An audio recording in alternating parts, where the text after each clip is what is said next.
Hola, nosotras somos de la Escuela Ciencias de la Comunidad de la Universidad Autónoma de Coahuila. Nuestra materia, Evaluación y Análisis de las Relaciones Humanas, impartida por la doctora Adela Mendoza Martínez. La unidad 6, vamos a hablar del dictamen. ¿Qué es dictamen? Es un informe a través del cual los contadores públicos emiten su opinión profesional para determinar si los estados financieros que examinan presentan la situación financiera de la empresa conforme a los principios de contabilidad generalmente aceptados y si en el resultado de la revisión se cumple con las obligaciones fiscales del contribuyente. Clasificación del dictamen. Existen 4 clasificaciones del dictamen: dictamen limpio o sin salvedades, dictamen con salvedades, dictamen negativo y el dictamen con abstención de opinión. Dictamen limpio o sin salvedades. Este se refiere a que cuando el auditor realizó la inspección o revisión de los estados financieros y fueron presentados correctamente, pues no encontró irregularidades en ello o cumple con lo estipulado en las normas o procedimientos. Dictamen con salvedades. Este tipo de opinión, las cuentas no se usan de acuerdo con lo emitido en las NIFs, pero son congruentes con ellas y no tienen gran cantidad de problema, por lo tanto presentan errores, pero no de gran magnitud. Así que los estados financieros se presentan razonablemente con algún error en algún rubro, pero no afecta directamente los resultados del periodo. Dictamen negativo. En este tipo de dictamen, el auditor puede encontrarse con un gran número de desviaciones y errores. Los estados financieros no se presentan de acuerdo a las normas, es decir, no se presentan razonablemente. Los factores pueden ser por el mal control de la empresa. En este caso, el auditor estará en capacidad de explicar las razones de la opinión.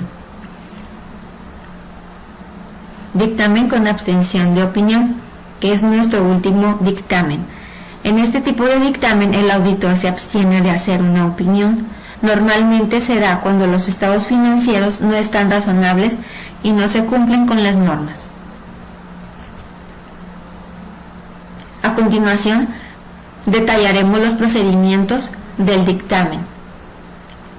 El dictamen inicia con la función esencial del Consejo, es la elaboración de los dictámenes que la ley exige preceptivamente.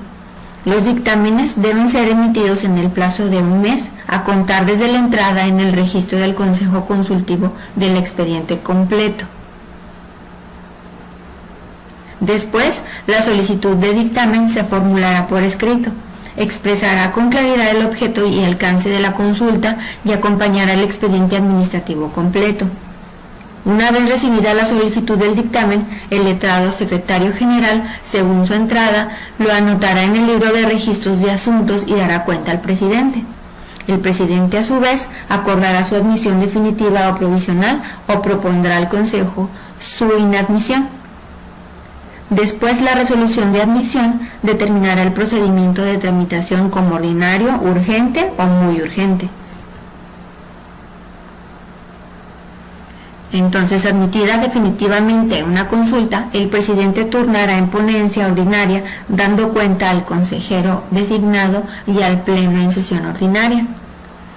Entonces, si el ponente observara en el expediente la falta de documentos preceptivos, propondrá al presidente su reclamación bajo apercibimiento de devolución de la consulta.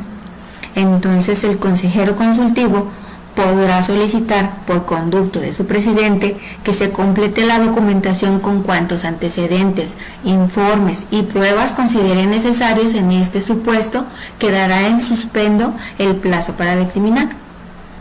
Concluida la instrucción, el ponente dará cuenta al presidente para incluir el proyecto de dictamen en el orden del día de la próxima sesión ordinaria. Y por últimos pasos, entonces en la sesión correspondiente, por su orden, el ponente informará sobre la consulta y el expediente, los hechos e incidencias de interés, de las cuestiones jurídicas y de las conclusiones que haya alcanzado. Abierta por el presidente la discusión del proyecto del dictamen, si ningún consejero solicitará la palabra, el presidente dará por aprobado el dictamen. La estructura del dictamen consta de 3 partes y 7 elementos. La primera parte nos dice que es manejada por el título y el destinatario. En la segunda parte veremos el párrafo introductorio, el párrafo explicativo y un párrafo de la opinión. Y por última y tercera parte se encontrará la firma, la fecha y la dirección. Para formular el dictamen requiere de ciertos pasos, los vamos a detallar a continuación. Iniciamos con el exordio. En esta primera parte del dictamen pericial se plasman los datos generales del expediente, es decir, el número de averiguación previa, número interno de la autoridad que lo solicita y la fecha de la solicitud, como lo vemos aquí en este ejemplo. El preámbulo trata básicamente de la presentación del perito a cargo de la realización del dictamen. Esta debe contener los siguientes puntos. No se olviden del nombre del perito, la materia del perito y la institución a la que pertenece. Como en nuestro ejemplo, el licenciado Valdemar Ríos González es un reconocido por el Consejo de la Judicatura del Poder Judicial del Estado de Baja California. Aquí nos está mencionando el nombre del perito, la materia del perito y la institución a la cual pertenece, que está en el domicilio tal de la colonia Álamos.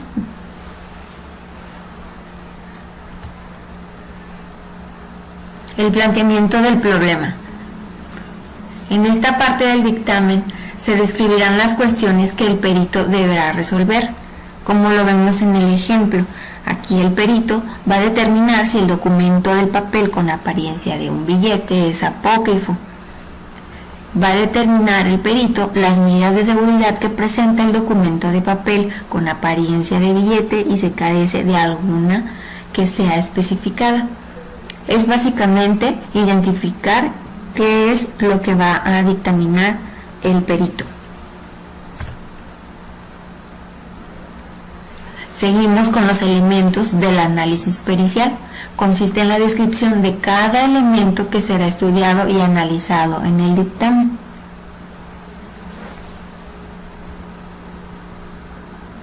Material instrumental utilizado. Este paso consiste en la descripción de todos los instrumentos utilizados durante el cotejo, realización, verificación del dictamen y sus elementos de cotejo, como en el ejemplo que están verificando si el billete es apócrifo o no. Aquí entonces utilizaron lentes de aumento, una cámara reflex Kodak 18 megapíxeles, una fuente de iluminación y una luz negra. Nuestro siguiente paso es la metodología. Menciona los métodos científicos que fueron utilizados para el correcto cotejo y realización de las pruebas aplicadas. En este caso, como nos menciona y vemos el número 1, se utilizó un método analítico. Las técnicas utilizadas. Menciona las técnicas que fueron empleadas a la hora del análisis de estudio para encontrar y profundizar un poco más en la observación de los elementos. Nuestro ejemplo utiliza la observación directa, que a través de esta técnica se analizaron los elementos que componen el objeto de estudio y lograron identificar las semejanzas y diferencias que presenta. Así también el ampliamiento de fotografías. Con esa técnica se analizó más detalle de los elementos de seguridad que no pueden ser vistos a simple vista y gracias a ello se vio específicamente los detalles que había en él. El sustento técnico y apoyo. Se menciona todos los antecedentes del mismo caso. Esta es el apoyo doctrinal que respalda todo el trabajo y el cotejo. Este mismo ayuda para que los individuos que tendrán el dictamen en sus manos aprecien y puedan relacionarse más con el tema. Consideraciones especiales. Cabe destacar que este punto se detalla más y en esta misma se realiza una reflexión hecha con atención y cuidada para formar una opinión acerca de una cosa. Como lo vemos en este ejemplo, nos dice que finalmente permite dar contestación a los planteamientos realizados por las partes.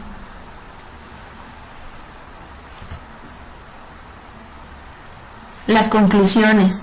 En este paso se lleva a cabo la resolución y descripción de las respuestas de las incógnitas que vimos antes, o planteamiento del problema en relación a la pericial pedida por las partes. Estas deben ser claras y muy directas. Y obviamente contamos con la bibliografía, que debe contener, por supuesto, el dictamen. En ella se van a presentar las referencias de donde se obtuvo, además de ser el sustento de aquella información que fue plasmada dentro del dictamen para hacerlo mucho más completo.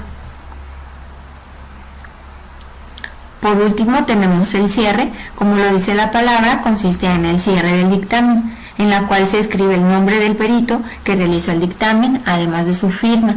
Este debe ser escrito al final del último renglón del dictamen para evitar adherencias, como lo vemos en este ejemplo. Aquí terminamos nuestra exposición. Muchas gracias por su atención.